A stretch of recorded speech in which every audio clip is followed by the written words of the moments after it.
All right, with that, we should be live. Guys, today we are going to talk about a 13-foot whaler installation kit. It's something that we actually get quite a few calls for. We brought Matt along with us today. He actually spearheaded this effort. It's got a 13-foot whaler. Just kind of wanted to go into a little bit of an intro on the whaler itself. The 13-foot whaler's been around since the late 50s. There's a lot of enthusiasts that are out there. A lot of people, it's their first boat that they grew up on. A lot of memories were made. Actually heard a quote from somebody saying that he pulled up to the dock. There's a 60-foot sportfish next to him. He's in a little old classic 13 whaler, and somebody walked up to him and said, "That's a nice boat," right? So that tells you that there's a lot of history behind these boats. A lot of people are really into them. A lot of fanboys, if you will, out there for them. Matt, that kind of brings us to you. Why did you get a 13 whaler? Yeah, I was in high school when I bought mine. I think I was a junior in high school, and I just wanted to get on the water. And there's nothing better than getting out there by yourself, especially when you're a kid. A lot of people, that's how they grew up. They had a 13 whaler. They got out there. They made all these memories, and that's why they come back and get them again, later in life. But right. I just haven't brought myself to get rid of it. So I made this kit that we dropped right in, and I've been running it now for almost 5 years, and I'm loving it. So that's to a good point for Matt, right? He wanted this boat growing up. He junior in high school, picked the boat up. A lot of cases when you pick these boats up, they are not in good condition, right? I would imagine yours was pretty hammered. We got some pictures we'll get into here pretty soon. Yeah. Tell me what you were looking out there, right? As you're going through Boat Trader and looking at different ads, what are the condition of most of the boats that are out there for these 13 whalers? You can find some really good ones. Okay. But if you're looking for a project, you can find those too. Okay. And so I kind of went middle of the road. I got into something where in high school I was able to run it. I didn't really have to do anything to it. The boat was in decent enough shape that it got me through. But then Sure. I went to college, and it didn't get used as much as I would have liked it to. But we got to a point where I wanted to make it a little bit nicer. The layout was really basic. There wasn't any storage, and the storage that was there just wasn't good. Nothing was going to stay dry or clean. Sure. And it making this really gave me an opportunity to dial it in for the style that I wanted. Gotcha. So let's do this. We've actually kind of put together, I'm going to switch over to the screen here, a folder of different items that are here, and let me pull it up here. So this is kind of our before. Let's go and start here. With this before, this is actually, we put together a couple lists of different assets of classic whaler layouts. This is actually your boat, right, Matt? Yeah, that was my boat. It wasn't in that condition when I got it. It had like a roll-on non-skid tough coat on it, actually. So a lot of it started coming off, and we ended up soda blasting the inside and the outside of the boat. So you're seeing it after soda blast, but before we really got into the refit. And all of this wiring and everything, I would imagine, was a little bit more buttoned up. But this was your basic little side console, right? That was what was there when I bought the boat. Looks like somebody just ordered a bunch of squares and rectangles and stuck a steering wheel on it. Pretty much. All right. So at that point, you started here at Boat Outfitters. Again, you can see some of the different classic whaler setups here. You can see back here storage behind the seat, little side console, an optional front seat, right? It's removable, yeah. Okay. So again, just very basic. The downside with something like this, you can see in this one, this is still what I would consider in decent condition, but there's a lot of finishing that's always needing to be redone, or maintenance, right? Talk us through that. Like instead of going wood versus starboard, where did you? I know there's a lot of people out there that try to hold to that classic look, right? Oh yeah, the diehards really believe that you need to keep it original. I love the boats because I love the platform.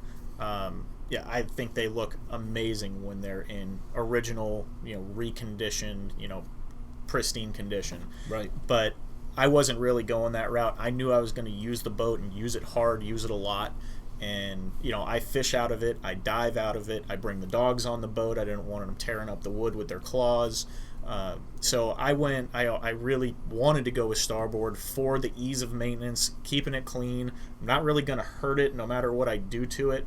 And that's really the biggest advantages of going with StarBoard over the wood. I keep the boat in the garage. It's small enough so it's not a problem, but I haven't run into an issue where I've had something I couldn't clean or and something that had to be refinished at this point. Gotcha. So, at that point, you've got your boat. Obviously, needs some work. Where better? We're kind of spoiled here at Boat Outfitters. I was in a good spot. You're in a good spot to fix up a boat working here. That's so, right. This is some of the assets for during, right? So before we go there, let's switch back over to us here. Question is getting started, right? So you've got this project, you want to do it. Getting started, you probably looked at how do I get my layout right. So walk us through that process and where you got from all the way up to before it went into production. Sure. So originally my boat didn't have a backrest on it. It had a bench seat. Okay. Pretty similar to what the original sport model of the wood kit was, which was just 2 bench seats and a really small side console. I knew that I liked the Super Sport interior a lot more. The console, the way the steering mounted, made the steering wheel a little bit more vertical, closer to the driver. They're not reaching way out far to try and turn the steering wheel. And I found that drove me nuts the way that it was originally set up. And but I also knew I wanted a backrest. I knew I wanted to sit a little bit taller. And from there, I was just kind of working with the engineers that we had here and developing kind of what became the kit. Okay. And so one of the biggest benefits that really came out of it, we moved the storage from what your typical Super Sport is. We moved it from the backrest and put it underneath the seat. Okay. So in doing so, go ahead and pull up one of the so this is actually really, I'll show you the basic right here. Here's the seat going in right here, and you can see where there's a lot of that storage there. Go ahead and change over so they can see it on the screen. Oh, yep. Sorry about that. That'll help you. Okay. So here's the seat, right? This is the seat that's being installed there. So you've got some storage in there. So walk me through that. You can see there's a little bit of open space in there. There's a couple little cubbies on the sides. The way that the kit comes, if you were to get it right off the website, those cubbies would be open, and you can see it if you find a photo with it open in there. I think in the after we have some more here. I don't think that we have them in the during process. We'll find them in the after. But anyway, so if you go back to that first picture, that one there, so that open section, the section in the middle, is all open for storage.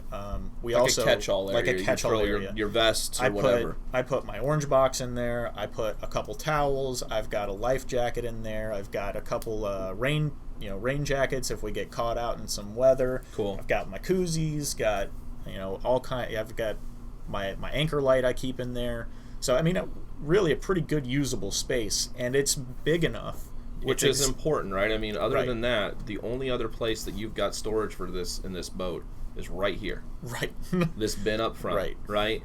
It's so not this ideal. Was probably crucial in this kit's design. It was the single most important thing that I wanted, was moving the storage under the seat. And we'll see some afters here with it loaded up here when we get through. So you go through the process. You're working through. You get some drawings. You get some concepts together. Right. At that point, you're going through, and we'll click through here and kind of show you some of the different parts of the kit. The biggest thing that I think you've mentioned to other customers is fitment, right? This kit is designed, and I think we said it fits 1979 up to 1994, right? Yeah, and there's a little bit of that's a true date range. It's a true date range, but there are some exceptions to that. I think. And the big thing is that as part of us sending this kit to you, there's a little bit of assembly and fitment, right? Yep. So you can see that here in these pictures. Tell us kind of what that means, right? I don't want people to get intimidated by that, but there's some areas that you need to shim up, or what does that mean? The installation process is actually pretty easy. The way that we ship it, the bench seat is already assembled, the backrest and the bench seat lid is already assembled, the console is already assembled, and the seat locks are, all the blocks that you need for mounting the backrest, mounting the foot of the console, they're all cut and ready to go. So really, all you have to do is put the screws where they need to go, and the front bench seat is designed to be removable anyway, so it just slides right in. So these deals will go on the side. Those go on the side. So the notch that you see there in the bottom, yep, those notches, those are what retain the bench seat. Okay. So there's 2 tabs on the bench seat that stick out and go over the first lip that you see in the gunnels, and those sit in between there. And you can flip through, because I think I saw it in a different photo. That right there, the second, nope, one more to the left. That one, yeah. So you can see the tab actually sticks in. If I don't know if you can zoom on that, can you? Probably. There we go. Yeah, there you go. You can see the tab just gets captured in that little notch there, and that's what keeps the bench seat from moving. That's the only thing that keeps the bench seat from moving. Then if you move your mouse up to the left of his hand there, you'll see a block on the back, the left of it. Yeah, that right there. That's what the backrest leans against and actually screws to. Cool. So everything is really simple. Everything's held in place by those seat locks. That's the only parts, with the exception of the block for the foot of the console, that actually gets screwed into the boat. So really, piecing it together is pretty easy. This, right? I mean, correct. So is it true then that these side pieces are getting mounted to the boat?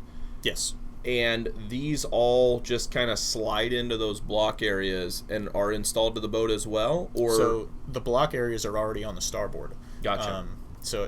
Once you install the seat locks, you're going to drop the bench seat in. You're going to put the seat locks over the tabs on the bench seat, and you're going to adjust it, forwards or backwards where you want it to be in the boat. And one thing to keep in mind, one of the important things I considered when I was installing this, is you don't want to be too far forward that you can't remove that front bench seat, because there is a little bit of a curve in as you go forward on these whalers.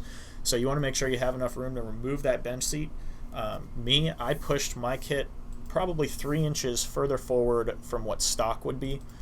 If you were to buy like the Wood Super Sport kit, and I can't remember what the number is, but the measurement was from the front of the motor well, and I think it was about 26 inches. I went just a little bit further than that because I had a 12-gallon gas tank I was trying to fit in there sideways. More gas, more range. More gas, more range, but I knew that I was going to add a different motor later too, so I wanted to try and offset some of the weight that I was going to be putting on the back of the boat. Gotcha. Too. Smart. So, you see a lot of these individual pieces here. One thing to note, when we went to the starboard for the seats, this is important. We put this powder-coated U-channel down here as a stiffener, right, to support the bottom of that seat. So, big boys like me can sit on there and they're not flexing. There's a couple things to point out about that. I don't know that you can see it in the photos on the kit, but on the leading edge of the console, we actually put a small strip of starboard there, so that front bench seat will slide up over that strip of starboard, and it'll be supported by the foot of the console that comes all the way down to the deck. Now if the seat were to slide off that little piece of starboard while you're sitting on it, you will feel a little bit of flex even with those aluminum stiffeners, but it's nothing that's problematic. Noticeable. It's not problematic. Gotcha. It's the difference in working with starboard versus wood, where wood is much more rigid. So this is it. I mean, essentially the kit is this box, right, for the seat, the backrest, your 2 side pieces here, and your side console.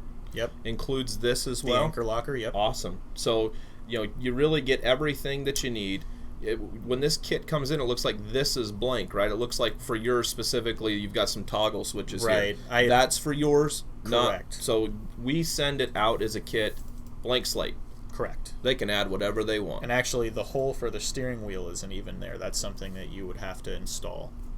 Locate the cutout for the steering wheel, the mounting holes for the helm, and put it wherever you like it. In case they wanted it on the top of the dash, right? You could put it on the top if you want it taller. You could shift it further to the left if you're going to be on the boat by yourself and you want to drive more from the center of the boat, or you can move it more to the right if you're intending to have a couple people on the boat with you all the time and you want the steering wheel to be a little bit closer to the right side of the boat. I personally slid it to the right a little bit, but I also had the intentions of mounting a stereo on the left side of it.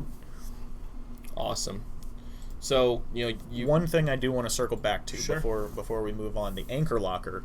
It's a good thing to mention. If you look at the anchor lid, these boats in that date range had 2 different size anchor lids. One is like 16 3/4 of an inch from front to back, and the other is 14 3/4 of an inch from front to back. And that's one good thing to take note of before you give us a call if you want to place this order. The one that you see in the photos here was a 16 3/4. So that's just one thing to note when you're looking at this. So as on a your part of that, particular when boat. somebody's either placing an order online for this kit or calling in and placing an order, we're generally asking that question. We're Hey, calling out to find out. let's what make size. sure we get the right deal. Okay, Right. that's awesome. So, you know, we've kind of walked through the before. Here's how you bought it. Weren't happy. Came up with this great solution here working at Teak Isle. The after, right? This is the sexy part for everybody. So we're going to move over to the after, kind of look through some of the different pics of what it looks like installed on the boat. So, you know, here you are before you repowered, right? You got your old... Yeah, I got my old 84 30 horse on there. Is that a Nissan? It's an Evinrude. Okay. Dude, that motor was great. I still have it in my garage. But yeah, this was right after I had it finished. This was in Lake Toho in Kissimmee, and I'm going to switch over. Here's a really good picture of what you were talking about Correct. with the console earlier, so you can see. I mean, walk us through what you got in here. So what you see in there is you got all the open storage in the middle there. I've got, you know, my inflatable life jacket, my orange box fits down in there. I've got my towels, but what you see is I have the speakers on the left and right side, and because I knew I was going to be doing that, I wanted some tunes on the boat. There's actually quarter-inch pieces of starboard in there that create the little catch-alls that are over those speaker boxes. So this is fully to the bottom of the box. These are elevated a little bit, probably like a 4-inch little catch-all here. Yeah, that you I can think drop it's- stuff in, right? I think it's 3 inches deep. Okay. And that's for all the kits, right? The way that this ships is that would be open. It's open. It's open. Now, Excellent. if anybody wanted to close that out and use it for a speaker panel or use it for a speaker box, 2 pieces of quarter-inch starboard that we can send right there with the 2 kit. screws going in each side. They drop You're right all down ready. on the top, and you're good. Perfect. So, you know, here again the picture of the boat looking real sharp. You know, again, still kind of holding to that classic whaler look, just different material. Just different material, and you can see in the photos, me not really thinking I was going to be taking photos, forgot to put the front bench seat in there, but that was in my garage when I took these. So here it is. I think this is just kind of a picture here for our site. Yep. I'll buzz through a couple of these. Yeah, I was here in the shop when we were filming for Shipshape. Cool. That was all before the boat had even been splashed. I didn't even have the rub rail on it yet. That's sharp.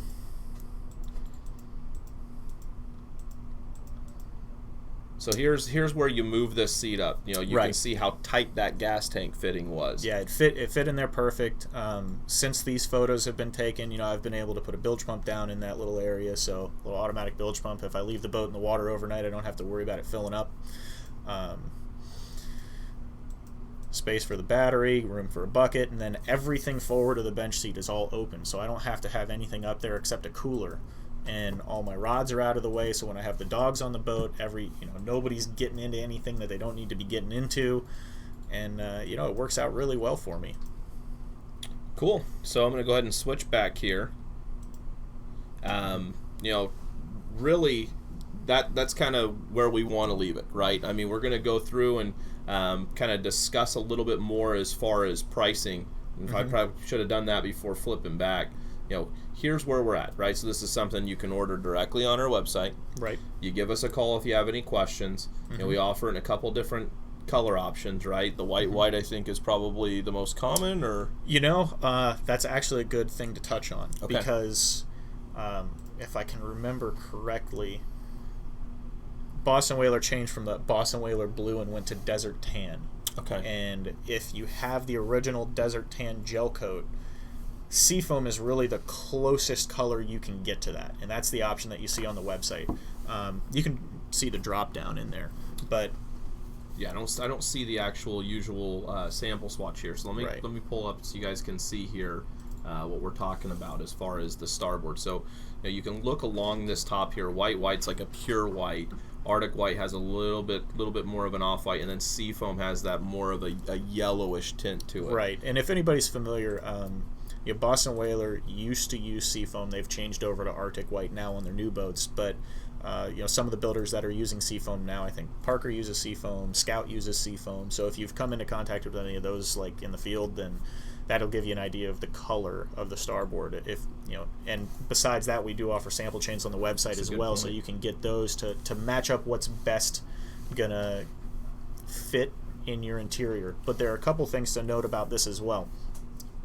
Fish white is probably the closest color to the desert tan interior, but it doesn't come in all the thicknesses. Gotcha. So that makes it a little bit more challenging to offer. And and there are a couple other colors on the sample chain that don't come in all the thicknesses as well, like the dolphin gray and the glacier gray. Cool. But going back to that, seafoam would be the closest match to a desert tan interior, but it's not a direct match.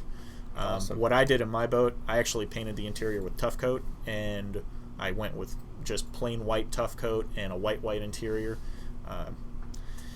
That's the thought process there for me was, we have a bigger family boat, and the family boat actually is the same colors as what I painted my boat. So it worked out really good. It's kind of like the big boat, the mothership and the tender too. And the tender. That's right. So, a couple questions I have for you that are a little on subject, but how's it holding up? How long have you had it in the boat, and how is it, right? I mean, not going the starboard route, that's why you did that. That's why you have no maintenance. How is it holding up for you?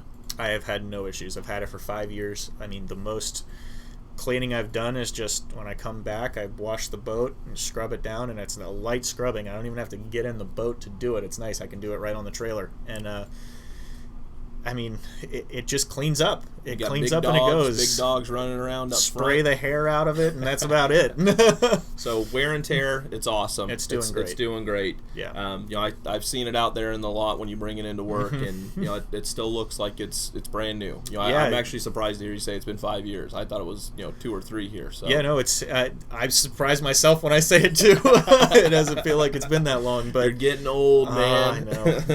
I know, but no, it does good. If you want to talk about pros and cons, starboard versus wood, the major pro for starboard is that the maintenance is so much easier. Right. It's easier to clean. It looks new longer. You don't have to refinish it every year. You're not varnishing it. You're not doing any of that. Right. If you get a hard stain on there, magic erasers work pretty good and get some, at getting things off. And I mean, regular standard boat soap will do it 99% of the time. And so the next, but drawbacks to starboard, it is a little bit heavier than wood. It does have a little bit more weight to it, and that was a consideration when I moved the kit forward. That also helped me get my gas tank back there. But it's something to think about if you're going to be repowering the boat too. Then if you're not sticking with the lighter 30 horse 2-stroke that was on here, right? You might want to think about what you're doing there. I ended up putting a new motor on my boat. It's a 2001 Mercury 50, but it's a 3-cylinder motor, and it weighs 200 pounds. And actually, if you go down in the photos there, you can see some of the pictures. Let me switch back over here. Yeah. And you'll be able to get an idea for... Scroll down a little bit further into the gallery. Keep going. Here we go. Right there. So look at that baby. Yeah, it turned out really good. If you flip over to the 2 more photos, and it'll give you an idea of kind of what the water line is. And, that's a 200-pound engine on there. I've got my Yeti up in the bow. But the guy sitting on the boat with the dog, he's 6'4", 240 pounds, and the boat sits pretty well in the water. So it all balances out really good. The difference in the weight between the starboard and mahogany or wood interiors, it's there, but it's not drastic. And that's really the main thing to talk about. Yeah, that was down in the Keys, sitting outside Johnston Channel, and looks like it's balanced out pretty good. Yeah, it sits great. So switch back over here. Question I have for you, what you want to play Monday morning quarterback? What's the Sure. one thing that you do now that you've had it for 5 years, and if you could have gone back in time, what would you do differently? That's a great question. To be honest, I really haven't used the front bench seat a whole lot. There have been a couple times where I would have liked to get into the back of the boat a little bit easier. Bench seats with backrests make that a little bit more difficult. You're on a 13-foot boat. There are going to be upsides and downsides, and you kind of sometimes you just have to take the good with the bad. One of the things I've thought about recently doing is covering that motor well with a piece of starboard, because I've been doing a lot more flats fishing lately. I don't have a pulling platform on the boat right now, and I'm not sure that I want to add one. But I could use a piece of anti-skid starboard right there and stand right in front of the motor and be able to push the boat around with a push pole. Sure. That would be nice, but outside of that, there really isn't anything else I would change. The gives you storage. It gives me storage. If you fish, you got tackle, rod, or if you're scalloping, you hold your net, whatever, right? Yeah. I'm able to move things out of the way, clear the deck. I've got a lot of space in the back of the boat. Boat setup wise, maybe I would move the battery forward, but outside of that, I really don't have anything else I would change. The only other thing I've considered doing custom to the boat is making a custom fuel tank for it, so I can open up the back deck storage for putting my cooler there, right. Or having an area to step back into when I'm fishing rather than standing on the bench seat. But that's all. It's negligible stuff because I can still get it done. It's just a matter of how well, sure, or how easy. So I think that's it. Guys, if you're looking to rebuild a classic whaler and you're looking for a solution and you're sick of constantly rebuilding, redoing it as a project, we've got somebody who's done it. We've got a kit that's already ready. You just basically install it. Pretty simple installation. I take a lot of pride in the fact that we've lived it, right? Matt is the guy who's done it. When you're calling us, you're calling and you're talking to the guy that has done it. He's put this kit. This is his boat. You're seeing these pictures here. It's been fairly successful for us since the original build. Yeah, actually sold one to a guy who lives right around the corner from my mom in West Palm. Really? Yep, and cool. it was just pure coincidence. Yeah, it was great. So with that, I want to check out our comments here. Don Connor has a 0113 Sport. Bought it from Christmas last year. Great little boat. They are great boats. You and I were talking about this. Why did you buy a 13 whaler? Yeah. Your answer back was it's versatile. You can literally do anything with it. It floats shallow. You can run it. You can run it deep. I mean, they're not going to be the most comfortable things, but it'll do it all. I was watching last night a couple 13 whalers getting ready for the segment here. And there's a guy that took the Intercoastal Waterway, ran one from New Jersey all the way down to Fort Lauderdale. Wow. So, that's a haul. And I also saw a guy that was out in 3 to 4 foot waves running at 30 miles an hour. I don't know about 30, but it is a good boat, and like we said, there's a lot of enthusiasts out there that you walk up and you see one, it just kind of brings back those memories to you. Sarah asks, do the rod holders and tackle box holders come with the kit? Yeah, that's a great question. The rod holders on the back of the backrest and the plano trays that are in the holder definitely do come with it. They are a part of that kit and installed, right? They're everything's installed. Perfect. The backrest, as you saw it in the photos prior, you've got the backrest and the seat lid for the bench seat is all kind of one piece. The hinges are attached to the backrest. And that all comes pre-assembled just like that. Awesome. Well, with that, guys, it looks like there's no other questions. Again, I feel like a great segment for the Boston Whaler enthusiast out there. Like I said, if you're going to call and talk to anybody about rebuilding one, why not talk to the guy who did it himself? I'm happy to chat. If there's something we didn't cover, as we always say, leave us a comment below. If there's a segment you guys want to see specific to either your boat range, your boat model, just anything that's out there, we're doing these weekly. Other than that, thanks for stopping by. Thanks for watching the video, and have a good day.